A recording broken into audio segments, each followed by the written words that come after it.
Here's a quick look at the Contacts module with Cooler Email 2.0.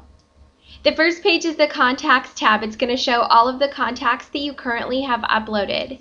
Use the drop-down menus to search for certain contacts so that you can either export, delete them, or just simply view them.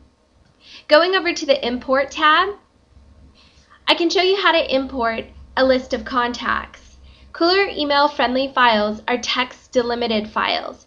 You can convert an Excel file to a text delimited file by going to Save As and then searching through the drop-down menu for Text tab delimited. Finding a text file on your computer, click Open, and the upload process will immediately start. A preview will then come up. This is very important. Make sure that these drop-down menus are defined for what they are supposed to be. So in this case, the first one is first name, then we've got last name here, email address, and then I have a custom field called ice cream. Keep in mind that sometimes these columns will default to skip this column, this one here. If that's the case, whatever's in that column is not going to be uploaded. If they're all set to that, nothing will be uploaded. So make sure that you're defining those. Once everything looks good in the preview, click the green Import Contacts button. This is just a preview, so these contacts haven't actually been uploaded into the system yet. So you have to complete the process by clicking the green button.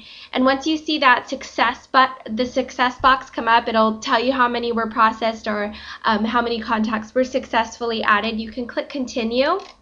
It's a little counterintuitive that it leaves you on this screen, but as long as you got that success box to come up, rest assured that those contacts have been imported and you'll be able to find them in the Contacts tab.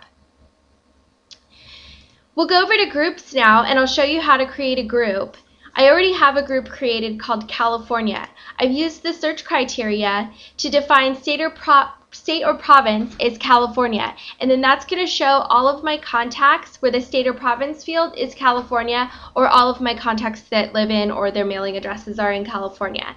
And I could show you that by going to Test, and it's going to bring up all of the California contacts here. Just keep in mind that when you see this box, it is just a preview, so you can X out of it without worrying about it saving or not saving. So we can create a new one now. I'll call this one Vanilla, since I have that special field with the favorite flavor of ice cream. I can do a search for that by going to ice cream is and then typing in vanilla here. Click Test, and that's going to bring up all of my vanilla people. Here we go. X out of that and click Save when you want to save the group. Now both of those groups are in here. And what's the difference? See, we have a Groups tab and a List tab. What's the difference?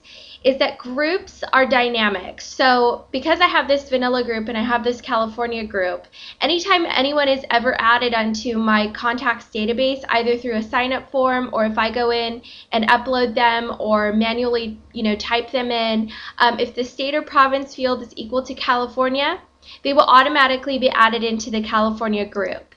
If the ice cream field is set to vanilla, they will automatically be added into the vanilla group. If it's both, they'll be added into both groups.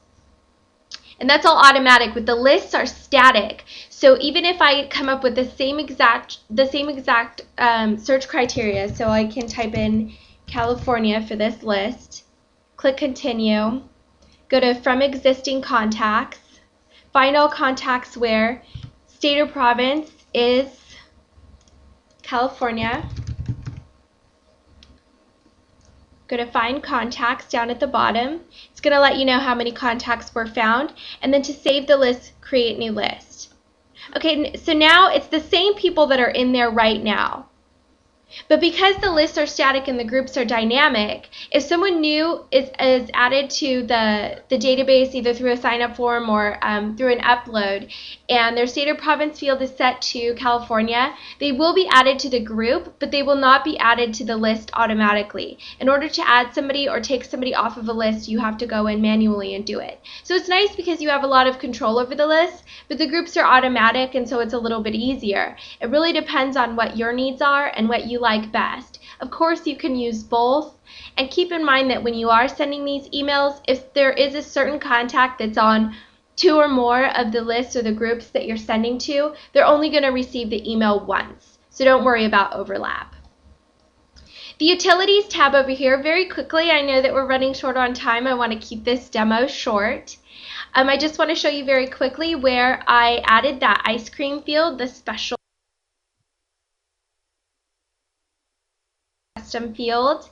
If you go into field names and data, on the left hand side here, you scroll all the way to the bottom and you can see I have 50 custom fields, and you can customize those fields to be whatever you want. Just keep in mind that once you do change it, you want to update field data, this button here at the bottom, in order to save your changes. All right, well, that's the contacts module and a quick demo. If you want to join us for the full demo, send me an email at eclasses@cooleremail.com and request an invitation to our weekly e-classes. Those are every Wednesday at 1 o'clock Pacific time.